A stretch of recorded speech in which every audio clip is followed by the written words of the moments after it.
జై శ్రీరామ్. ఈ రోజున పారిజాతం పుష్పాలతోని పూజ చేసుకుంటుంటే ఆ పువ్వు సౌకుమారత్వం నాకు చాలా సంతోషం అనిపించిందండి. ఎందుకంటే నేను చాలా పూలతో ఈ రోజునే పూజ చేశాను. మా చెల్లెలు వాళ్ళ ఇంటి దగ్గర నుంచి పంపించింది. నాకు ఎంతో కోరిక, ఇవాళ సోమవారం పారిజాత పుష్పాలతో చేసుకోవాలన్న కళ నెరవేరింది. అష్టోత్తరం నిజంగా, ఎందుకంటే అన్ని పూలు దొరకడం అంటే ఈ ఇప్పటికి చాలా కష్టం కదా.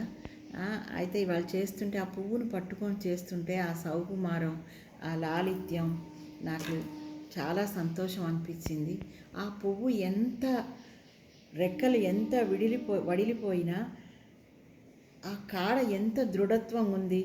మనం కూడా ఈ సంసార బంధంలో, ఈ లోకానికి సంబంధించిన విషయాలలో చాలా నలిగిపోతుంటాం కదా.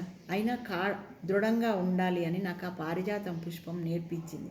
ఆ కాడ ఎంత దృఢంగా ఉంటుంది, పుష్పం ఎంత వడిలిపోయిన పువ్వు రేఖలు, మనం కూడా ఎంత నలిగిపోతున్న ఈ సంసార చక్రంలో కాడ ఎంత దృఢంగా ఉందో అంత దృఢంగా ఉండి స్వామి పాదాలను చేరాలి అని అనిపించింది.